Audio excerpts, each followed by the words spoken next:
Boa noite, pessoal.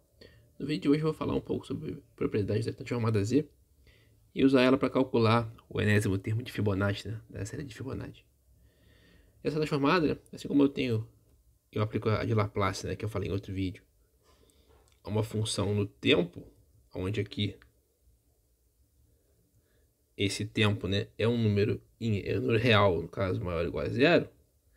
A transformada Z eu aplico a funções ou sequências nos números inteiros positivos, né? Então aqui esse n é um número inteiro positivo. São assim, versões meio que equivalentes entre si, né? Sendo que essa aqui são números só inteiros e aqui são números reais como um todo, né? Aqui é como se eu estivesse discretizando esse sinal para obter esse sinal, ou essa função para obter essa função. A definição da transformada é a seguinte, né? Eu tenho aqui, eu uso essa letra Z estilizada de uma função x de n, por exemplo. Eu posso dizer que isso aqui é um x maiúsculo de z, também é o jargão usar. Isso aqui é o somatório de n igual a zero até infinito de x de n vezes z a menos n. Por que eu estou fazendo isso aqui? Porque é importante isso, né? Eu uso Laplace para resolver equações diferenciais, que é o que modela sistemas em tempo contínuo. E eu uso a Z para resolver sistemas por equações das diferenças, né? que é o que modela sistemas em tempo discreto. Por exemplo, se eu tenho aqui um sistema do tipo, sei lá, yn é igual a x de n menos 1, por exemplo, isso aqui é uma equação de diferença, ou seja, eu tenho aqui uma correlação entre uma saída e uma entrada, onde aqui eu tenho um tempo anterior, né, e aqui eu tenho um tempo atual. Da mesma forma que eu tenho isso na versão contínua, como sendo, por exemplo, dy dx igual a x, por exemplo, igual a y, enfim. Eu tenho aqui uma correlação entre entrada e saída. Ou eu posso ter uma outra equação que correlaciona a minha variável de estado, x, com ela no tempo anterior, por exemplo, fez uma constante, ou algo assim, enfim. E são equações a diferenças, no caso, equações a diferenças, né?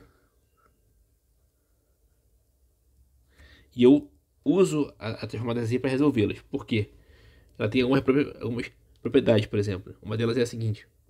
Se eu quero calcular a transformada Z de uma função x de n menos 1, ou seja, eu quero obter essa transformada em relação à transformada original, né, que é z de x de n.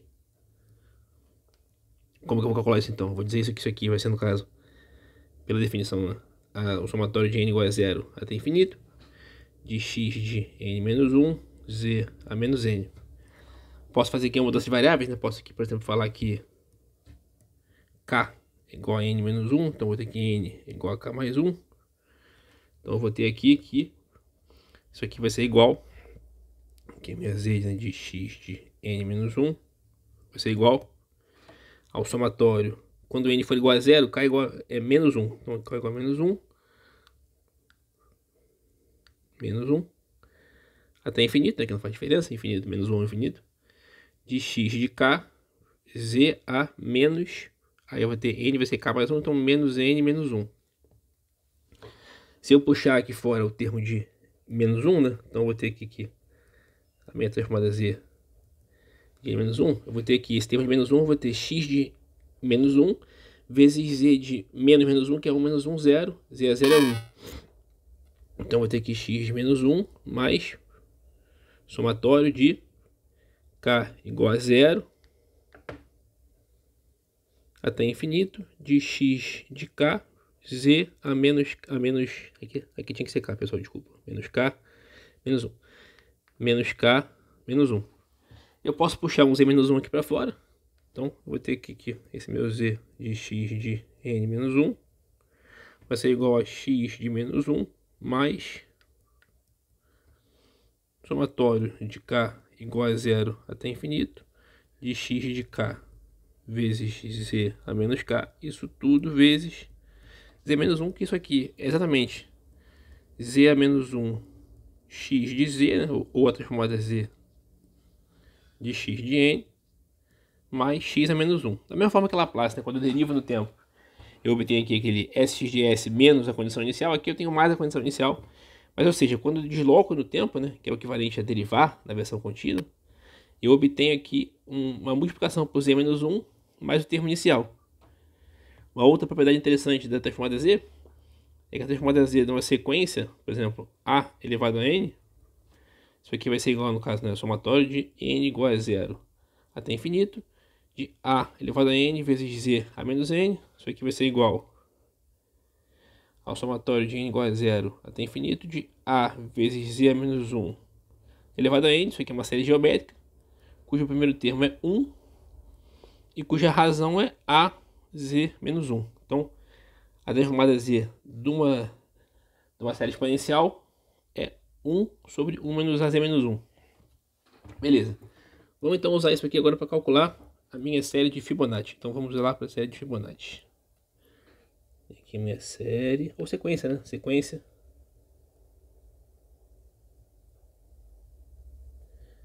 de Fibonacci.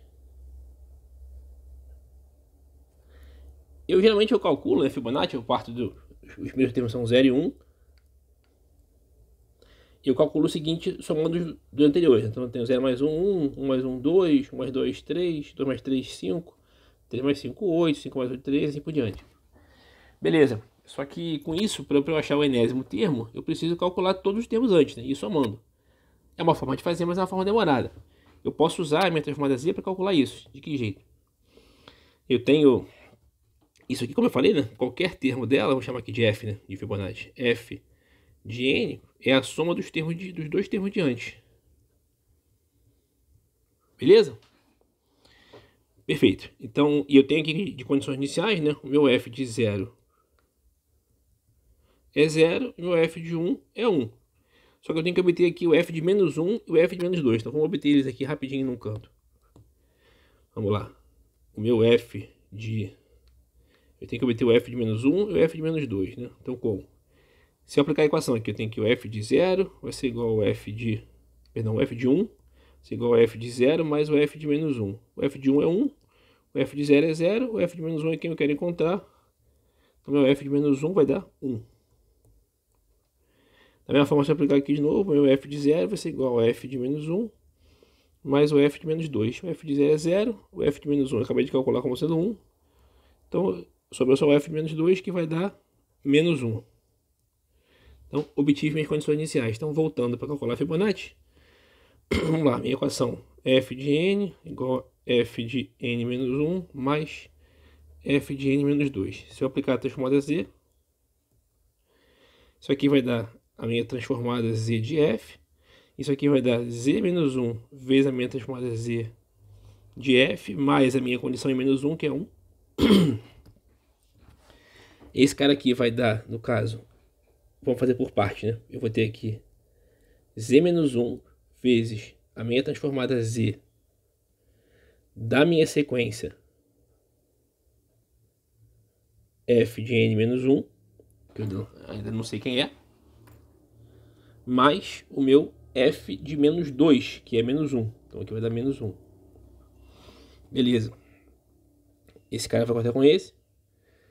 Então eu vou ter aqui Z menos 1. Isso aqui vai ser, não, perdão, vai ser F de Z, né? Vai ser igual a Z menos 1 F de Z mais Z menos 1. Isso aqui eu calculei antes, né? A transformada Z desse cara vai ser Z menos 1 F de Z mais o meu F de menos 1, que é 1. Então, se eu multiplicar os termos todos, eu vou ter que o F de Z vai ser igual a Z menos 1 F de Z mais Z menos 2 F de Z mais Z menos 1. Posso isolar todos os termos que tem F de Z do lado esquerdo, então eu vou ter aqui F de Z, que multiplica 1 menos Z menos 1 menos Z menos 2 é igual a Z menos 1, ou F de Z é igual a Z menos 1 sobre 1 menos Z menos 1 menos Z menos 2. Beleza, encontrei a minha expressão para o termo genérico, né, de Fibonacci em Z, no domínio Z. Preciso encontrar essa expressão agora no domínio de N, de novo, né? Como é que eu vou fazer isso? Bom, eu tenho que expandir em frações parciais da parte de baixo, né, para eu ter dois caras que sejam do tipo lá, alguma coisa, né, no caso aqui, né? Eu tenho que ter aqui alguma coisa sobre 1 menos AZ menos 1, mais alguma outra coisa sobre 1 menos BZ menos 1. Onde A e B são as raízes desse cara aqui, né? Aí eu vou aplicar a transformada Z. Só lembrando, né? Eu não falei, mas é uma propriedade interessante da transformada Z.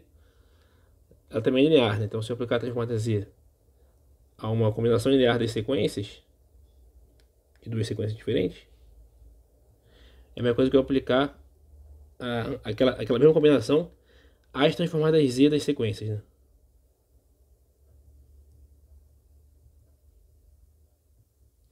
Beleza, então assim, ou seja, quando aquelas constantes que aparecerem em cima, eu posso tirar elas do lado de fora da transformada e aplicar a anti-transformada. Então, antes de expandir esse cara em fração parcial, eu tenho aqui embaixo um polinômio que tem a cara do tipo r ao quadrado, né? Assim, se eu fosse aqui aplicar assim, achar a raiz disso aqui, né? Eu teria aqui algo do tipo r ao quadrado menos r menos 1, né?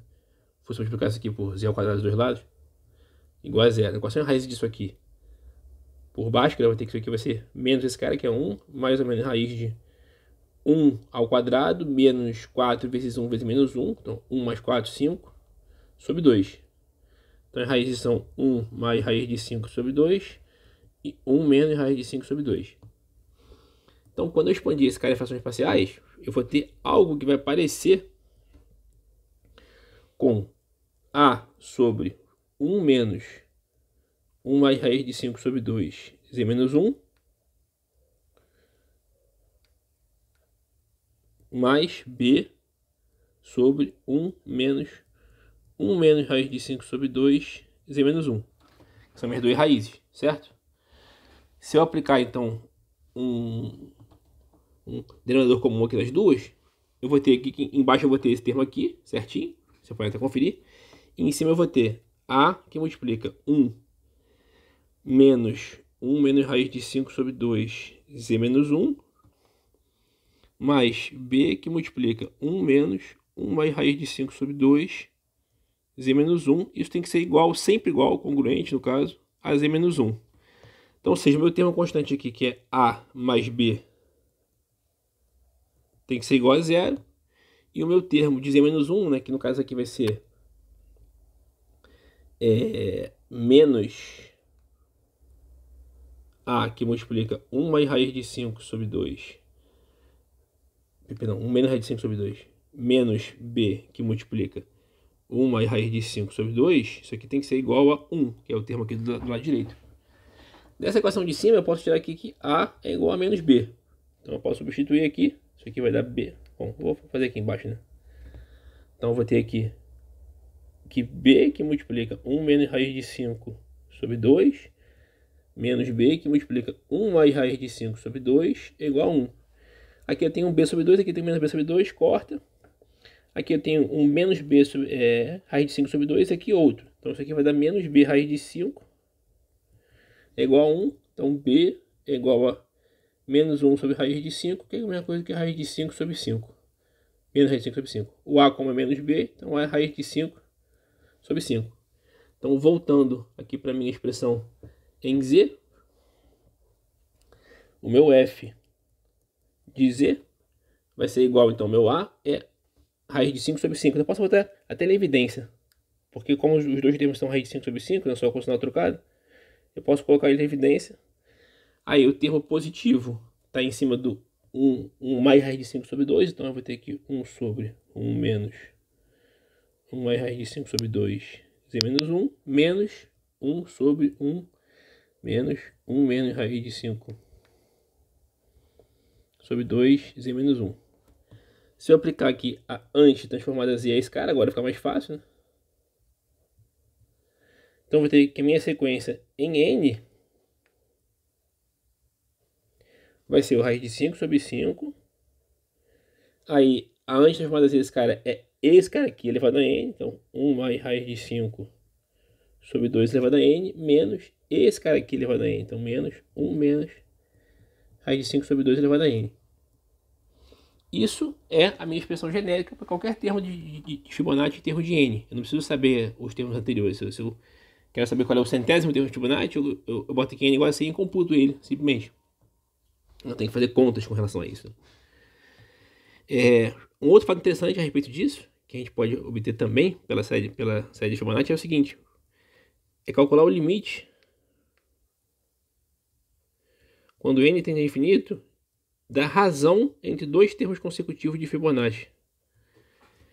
Isso aqui é interessante, que é o seguinte: a gente pode calcular usando essa fórmula. Então eu vou ter, isso vai ser o limite quando n tende a infinito.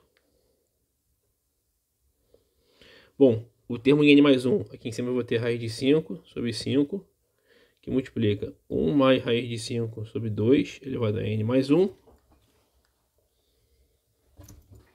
menos 1 menos raiz de 5 sobre 2 elevado a n mais 1, dividido por raiz de 5 sobre 5, que multiplica 1 mais raiz de 5 sobre 2 elevado a n, que é o enésimo termo, menos 1 menos raiz de 5 sobre 2 elevado a n.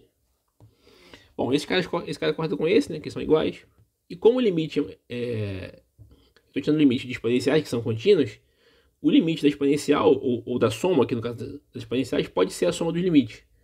Porque a soma também é contínua. Então isso aqui na prática vai ser o limite quando n tende a infinito de 1 mais raiz de 5 sobre 2 elevado a n, mais 1, menos o limite quando n tende a infinito de 1 menos raiz de 5 sobre 2 elevado a n mais 1, dividido pelo limite quando n tende a infinito de 1 mais raiz de 5 sobre 2 elevado a n, menos o limite quando n tende a infinito de 1 menos raiz de 5 sobre 2 elevado a n. Aqui tem um fato interessante que a gente tem que observar. O módulo de 1 menos raiz de 5 sobre 2 é menor que 1, né? Ele é aproximadamente igual a 0,618, que é menor que 1. Então, quando eu elevar esse cara aqui a um número que tende a infinito, ele vai tender a zero, né? Porque eu tenho aqui uma exponencial cuja razão é menor que 1, ela tende a fazer isso aqui, tende a tender a zero. Se eu fizer aqui a elevado a n e n, onde o módulo de a é menor que 1, ele tende a fazer isso aqui. Então esses dois termos vão para zero. Isso vai me deixar só com o limite quando n tende a infinito de 1 mais raiz de 5.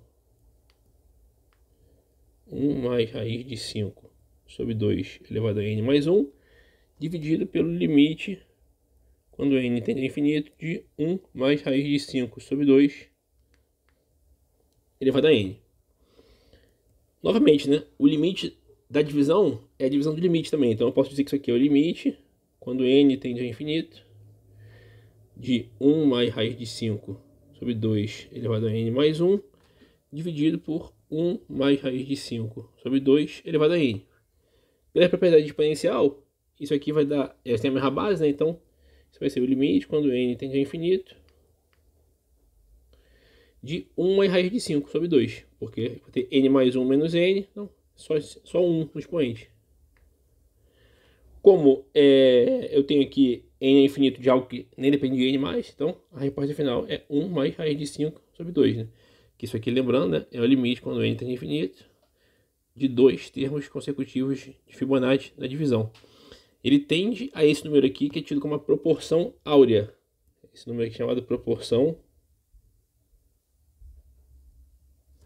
áurea, porque ela aparece em várias proporções da natureza, inclusive no corpo humano.